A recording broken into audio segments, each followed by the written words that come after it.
Bismillahirrahmanirrahim. Assalamualaikum warahmatullahi wabarakatuh. Alhamdulillahi ala ihsanihi wa syukru lahu ala taufiqihi wa amtinanihi wa asyhadu an la ilaha illallah wahdahu la syarika lahu ta'ziman li sya'nih wa asyhadu anna Muhammadan abduhu wa rasuluhu da'ila ridwanih. Allahumma salli alaihi wa ala alihi wa sahbihi ajma'in. Amma ba'd. Hadirin dan hadirat yang dirahmati oleh Subhanahu wa taala. Alhamdulillah Allah masih memberikan kita kesempatan untuk bisa salat subuh berjamaah. Semoga salat kita diterima oleh Allah Subhanahu wa taala. Insyaallah pada pagi hari ini kita akan mendengarkan kultum ya. Kuliah 7 menit ya atau 70 menit atau terserah antum ya. Kita akan bicarakan satu sifat yang sangat mulia yang tentunya juga sudah disampaikan oleh banyak ustadz, tapi saya rasa saya ingin mengingatkan diri saya kembali dan juga mengingatkan para hadirin hadirat sekalian. Sifat yang membuat seorang dicintai oleh Allah Subhanahu wa taala, sifat yang menyebabkan seorang masuk surga ya. Akan tapi sifat tersebut sangat berat dilakukan. Sangat berat dilakukan sebagai seorang manusia, sangat sulit melakukannya ya. Sifat tersebut adalah sifat mudah memaafkan. Sifat mudah memaafkan.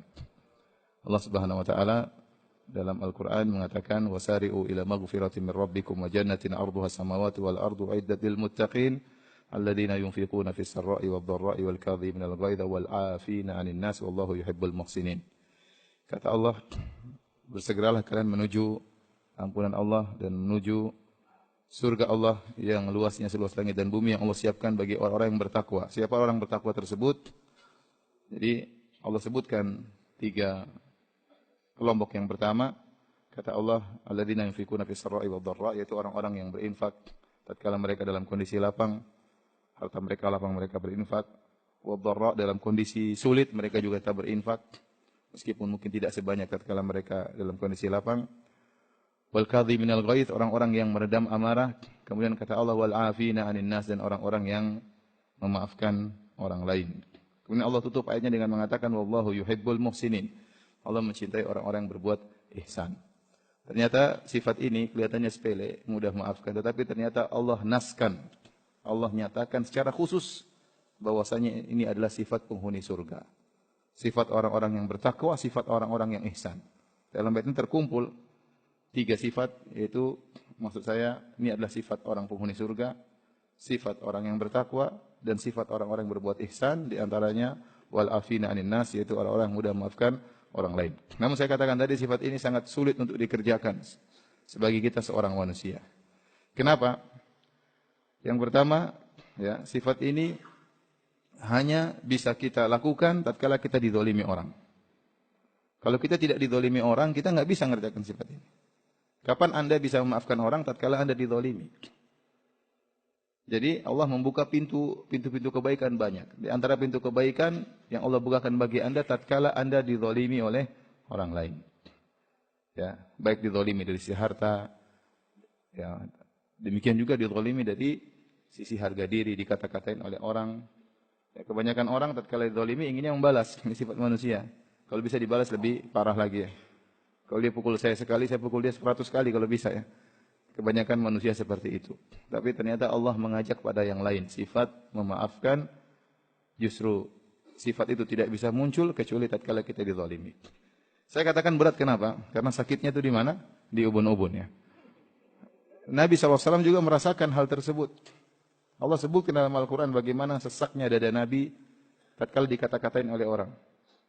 Allah Subhanahu wa taala, "Ala'allaka tarikum ba'dha ma yuha ilaika wa dha'ikum bihi sadruka ay yaqulu laula unzila alaihi malak aw ja'ahu aw laula unzila alaihi malak." Ya, kata Allah Subhanahu wa taala, "Wa dha'ikum bihi sadruka." Dan dadamu sempit wahai Muhammad, an yaqulu, mereka mengatakan kepadamu, laula unzila alaihi malak. Seandainya diturunkan kepadanya malaikat. Kok Rasul seperti ini? Kenapa Rasul tidak dari kalangan malaikat? Allah Subhanahu wa taala juga berkata, "Wa laqad na'lamu annaka yadhiqu sadruka bima yaqulun." Sungguh kami telah mengetahui dadamu sempit wahai Rasulullah akibat apa yang mereka ucapkan. Jadi Rasulullah SAW bashar, manusia. Dia diuji oleh Allah Subhanahu wa taala. Di antara ujian yaitu kata-kata orang-orang kafir terhadap Nabi sallallahu alaihi wasallam, dan Nabi bukannya tidak sakit, Nabi tersakiti. Hati beliau juga sempit, dan Allah mengatakan walaqad na'lam, sungguh kami telah mengetahui. Allah tekankan walaqad na'lamu annaka yadhiqu sadruka bima yaqulun. Sungguh dadamu sempit akibat apa yang mereka ucapkan. Apa yang mereka ucapkan kepada Nabi sangat banyak. Kadzab, pendusta, majnun, orang gila, sahir, orang penyihir, mashur, orang tersihir, ya. Orang sakit, kemudian sabi, orang yang keluar dari adat nenek moyangnya, ya. Wa idza ra'auka iyattakhidunaka illa huzwan ahadha alladhi ba'atha Allahu rasula. Kalau mereka melihat engkau, mereka menjadikan engkau sebagai ejekan, wahai Muhammad. Mereka berkata, ahadha alladhi ba'atha Allahu rasula. Apakah orang seperti ini yang diutus menjadi rasul? Apa enggak ada yang lain? Ini enggak pantas jadi rasul. Ya. Jadi kalau Anda dikatakan ini enggak pantas jadi dai, enggak pantas berdakwah, jenggotnya aja panjang tapi enggak. Ya, nanti sabarlah. Nabi juga dikatakan demikian. Nabi juga dikatakan apa pantas orang seperti ini menjadi seorang rasul. Oleh karenanya Allah menyebutkan kisah-kisah para anbiya kepada Nabi sallallahu alaihi wasallam. Bahwasanya mereka juga diejek. Semua nabi diejek. Nabi Hud, Nabi Saleh, Nabi Syuaib, ya Salihu laqad kunta fina marjuwan qabla hadza. Wahai Saleh, dahulunya kami mengharap engkau harapan kami, kok sekarang jadi begini ya. Nabi Syuaib, ya Syuaibu ma nafqahu katsiran mimma taqul wa inna lanaraka fina dha'ifa laula rahtuka la rajamnak. Wahai Syuaib, kami tidak paham apa yang kau ucapkan. Diejek. Menurut kami kamu tuh hanya lemah, kalau bukan karena kabilahmu kami tidak takut sama kamu. Diejek. Ya. Yahudu ma ji'tana bi bayyinatin wa ma nahnu bitariki alihatina an qaulik. Wahai Hud, kau tidak datangkan dalil kepada kami, dan kami tidak bakalan meninggalkan Tuhan-Tuhan kami atas ngomong-ngomong terus, enggak apa-apa. Kita enggak akan tinggalkan Tuhan-Tuhan kami. Diejek. Apalagi Nabi Nuh alaihissalam. Makanya Nabi Nuh ini subhanallah diuji luar biasa. Makanya Allah sebutkan kisah Nabi Nuh diutus 1950 tahun dalam surat Al-Ankabut yang Allah buka di awal suratnya. Ahasiban nasu ayyutraku ayyakulu amanna wa hum la yuftanun. Apakah manusia dibiarkan saja mereka mengatakan kami telah beriman sementara mereka tidak diuji? Pasti diuji. Setelah itu Allah sebutkan kisah Nabi Nuh. Walaqad arsalna Nuhan ila qaumi falabitha fihim alfasanatin ila khamsina aman. Kami telah mengutus Nuh kepada kaumnya dan dia berdakwah di kaumnya 950 tahun dengan penuh ujian. Wa inni kullama da'awtuhum litaghfira lahum ja'alu asabi'ahum fi adhanihim wastaghshaw thiyabahum wa asarru wastakbaru istikbara. Ya Rabbku, kata Nabi Nuh, setiap aku mendakwahi mereka agar engkau ampuni mereka, niatku baik ya Allah, agar engkau ampuni mereka. Ja'alu asabi'ahum fi adhanihim, mereka meletakkan jari-jari mereka di telinga-telinga mereka. Jadi kalau Nabi Nuh mau ceramah, kata mereka, tunggu sebentar, Nuh, silakan ceramah ya. Jangan dulu alhamdulillah, tunggu sebentar. Ya, silakan. Kan enggak enak begituin. Telinga tutup dulu baru suruh ngomong. Ya. Jadi diuji. Kata Allah, wa yasna'ul fulka wa kullama marra alaihi mala'un min qaumi sakhiru min. Allah menyuruh Nabi Nuh bikin kapal. Kata Allah, wa kullama, setiap kali marra alaihi mala'un min qaumihi, setiap ada orang lewat ngejek. Tidak ada yang enggak ngejek, semuanya ngejek. Sakhiru min, ngejek Nabi Nuh. Nuh, sudah ganti profesi kan? Sekarang jadi tukang kayu. Diejek, semua orang lewat apa? Ngejek. Wa ma naraka taba'aka illa alladhina hum aradhiluna badiyar ra'yi. Wa ma nara laka alaina min fadl. Bal nadhunnukum kadhibin. Kata Allah Subhanahu wa taala, mereka berkata kepada Nabi Nuh, ya. Kami tidak memandang mengikuti engkau kecuali hanya orang-orang bodoh, orang-orang rendahan, badiyar ra'yi, hanya ngikut tidak mikir panjang, adapun kami mikir panjang. Ya. Makanya setelah Allah menyebutkan kisah Nabi Nuh, Allah mengatakan, wa tilka min amba'il ghaibi nuhiha ilaik. Ma kunta ta'lamuha anta wala qaumuka min qabli hadha fasbir innal aqibata lil muttaqin. Kata Allah, inilah cerita masa lalu yang kami ceritakan kepada engkau tentang kisah Nabi Nuh. Kau tidak tahu sebelumnya dan kaummu juga tidak tahu. Kata Allah, fasbir, bersabarlah. Jadi maksud saya, jadi disakiti itu perkara yang menyakitkan ya. Bukan cuma kita, bahkan para anbiya, bahkan Nabi Muhammad sallallahu alaihi wasallam diejek ya. Wa qalu ma li hadzal rasuli ya'kulu at-ta'ama yamshi fil aswaq laula unzila ilaihi malak fayakuna ma'ahu nadhira. Mereka berkata, Rasul macam apa ini jalan di pasar makan makanan, diejek. Jadi Rasulullah SAW diejek. Ya. Rasulullah SAW berdakwah, kata mereka, in kada la yudhilluna an alihatina. Hampir-hampir dia menyesatkan kami. Bayangkan ya. Kata orang kafir kepada Nabi, hampir-hampir Muhammad ini menyesatkan apa? Kita. Berdakwah dikatakan menyesatkan. Makanya benar kata Allah, wa laqad na'lamu annaka yadhiqu sadruk. Sungguh kami tahu dadamu sempit. Ya. Jadi namanya dizalimi itu tidak enak. Tetapi ada sifat yang sangat mulia, yaitu sifat memaafkan. Dan ingat Allah Subhanahu wa taala mengatakan dalam Al-Qur'an wal afina. Allah menggunakan isim fa'il. Wal afina yang artinya senantiasa mudah memaafkan. Ya, karena kita diuji dengan kondisi kita pasti berulang-ulang ya. Dizalimi orang jauh, terkadang dizalimi orang dekat, dizalimi oleh musuh, terkadang dizalimi teman sendiri. Ya, terkadang orang jauh menyakiti hati kita, terkadang orang dekat menyakiti hati kita. Terkadang istri kita menyakiti hati kita. Terkadang orang tua kita menyakiti hati kita. Terkadang teman dakwah menyakiti hati kita. Banyak ya. Tapi kita harus memiliki dada yang lapang. Wal afina anin nas, mudah memaafkan orang lain. Karena sifat ini tidak dimiliki kecuali orang-orang yang berakhlak mulia, orang-orang yang dadanya lapang, orang-orang besar. Ya. Bukan orang-orang yang gayanya saja mantap tapi dadanya sempit, enggak. Dadanya lapang, dia mudah memaafkan. Ya. Oleh karena kalau Anda ingin masuk surga, milikilah sifat mudah memaafkan. Namun saya katakan itu sangat berat. Makanya itulah sifat orang bertakwa dan sifat orang-orang yang ihsan. Allah mengatakan, Allah yuhibbul muhsinin. Allah mencintai orang yang berbuat ihsan. Di antara makna ihsan, selain berbuat baik kepada orang lain, adalah dia dalam ibadah, dia ihsan, dia yakin bahwasanya Allah melihat apa yang dia lakukan. Maka tidak ada orang bisa mudah maafkan kecuali dia yakin apa yang dilakukan olehnya itu, apa yang terbetik dalam hatinya, bahwasanya dia maafkan itu Allah melihat. Makanya Allah sifati dia dengan apa? Al-ihsan. Kalau orang tidak yakin Allah melihat apa yang dia lakukan, maka susah dia memaafkan. Tapi kalau dia sampai pada derajat anta'budallaha ka'annaka tarahu fa illam takun tarahu fa innahu yarak. Engkau beribadah kepada Allah seakan-akan kau melihat Allah, dan jika kau tidak mampu maka Allah melihatmu.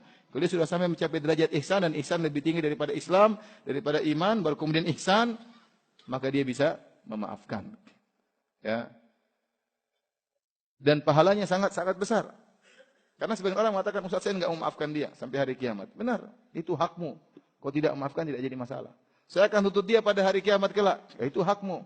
Saya akan ambil pahalanya pada hari kiamat kelak. Itu hakmu, enggak jadi masalah. Boleh dalam syariat kau tidak memaafkan orang. Karena kau dizalimi, boleh. Tetapi Allah beri pilihan yang lebih baik, engkau maafkan. Kata Allah Subhanahu wa taala, wa jazaa'u sayyi'atin sayyi'atun mithluha, faman 'afa wa aslaha fa ajruhu Allah, innahu la yuhibbudz zalimin. Balasan terhadap keburukan, keburukan semisalnya. Boleh balas keburukan. Ada pilihan berikutnya, faman 'afa wa aslah, barang siapa memaafkan dan berbuat baik, fa ajru 'ala Allah, pahalanya di sisi Allah Subhanahu. Allah jamin pahalanya. Allah jamin pahalanya, ya. Jadi kalau kita balas silakan. Ya. Wa in aqabtum fa aqibu mithli ma uqibtum bih wa la in sabartum lahu khairul lisabirin. Kalau kalian balas maka silakan balas, enggak jadi masalah kata Allah. Sesuai dengan setimpal dengan apa yang dilakukan. Tetapi kalau kalian bersabar maka pahalanya lebih banyak. Jadi kalau ada teman Anda buat Anda sakit hati, apalagi teman ngaji, apalagi teman sering ketemu, jangan tuntut dia di hari kiamat. Sudah Anda maafkan dia, Anda berbuat baik sama dia, Anda berbuat ihsan sama dia. Sehingga dia tidak bermasalah pada hari kiamat kelak, dan pahala Anda lebih besar daripada pahala kalau Anda ambil dari dia. Kalau misalnya Anda tidak maafkan, Anda tuntut dia, Anda ambil pahala dia. Misalnya Anda ambil pahala dia sebesar bumi ini, Anda ambil. Ambil pahala dia semuanya. Tapi kalau Anda maafkan, pahalanya lebih banyak. Lebih berat di timbangan Anda daripada Anda menuntut dia pada hari kiamat. Ya. Jadi kita harus yakin tentang sifat maafkan adalah sifat penghuni surga. Namun seperti saya katakan, tidak mudah seorang melakukannya. Dan jika Anda mudah maafkan, Anda akan hidup bahagia. Ya. Karena kalau orang tidak memaafkan, dendam, pendendam, itu musuh kebahagiaan. Kebahagiaan temannya di hati. Kalau Anda kerjaannya dendam, jengkel, marah, ya, Anda tidak bahagia. Tidur pun susah, ya. Mikir kenapa si fulan enggak mati-mati, ya. Ya. Sebelum tidur murajaah apa? Kesalahan-kesalahan, kurang ajar si fulan, kurang ajar si fulan, kurang ajar si fulan. Kok dia gitukan saya, kok dia ginikan saya? Selama ini begini, kok sekarang begini, begitu, begitu enggak habis-habis, ya. Enggak bisa tidur, ya. Pusing, stres, kena stroke. Sama istri enggak bisa mesra, sama anak-anak apalagi enggak bisa mesra, lampiaskan kemarahan kepada istri, lampiaskan kemarahan kepada anak-anak. Dan itu musuh kebahagiaan. Jadi kalau Anda bisa maafkan, Anda bahagia. Yang paling bahaya kalau Anda bermasalah dengan orang yang dekat dengan Anda, ini paling menderita. Bermasalah dengan teman kantor, repot, tiap hari ketemu sama dia. Lihat wajah dia, kita sudah jengkel, ya. Kalau Anda bermasalah sama orang di luar negeri, sana di Amerika, nggak jadi masalah ya. Nggak pernah ketemu. Tapi kalau bermasalah dengan orang yang tiap hari ketemu, itu paling nggak enak. Bermasalah dengan murid paling nggak enak. Bermasalah dengan ustadz paling tidak enak ya. Bermasalah dengan teman sejamaah paling tidak enak. Bermasalah dengan kakak nggak enak. Bermasalah dengan ibu paling nggak enak. Bermasalah dengan kerabat, apalagi bermasalah dengan istri, paling nggak enak. Pulang ke rumah ketemu dia lagi. Nggak ada pilihan lain. Terus. Jadi sakit hati terus ngelihat dia juga sakit hati. Makanya orang yang paling utama kita maafkan orang terdekat dengan kita. Ya. Kalau Anda pun tidak mau memaafkan, tapi maafkan. Anda tidak memaafkan orang jauh, ya itu terserah. Orang tidak maafkan tidak berdosa, itu boleh dia tidak maafkan. Tapi memaafkanlah. Dan kalau Anda memaafkan, maafkanlah orang-orang yang terdekat dengan Anda. Mereka yang lebih berhak untuk kita berbuat baik kepada mereka. Ya. Demikian hadirin dan hadirat rahmatillah subhanahu wa ta'ala.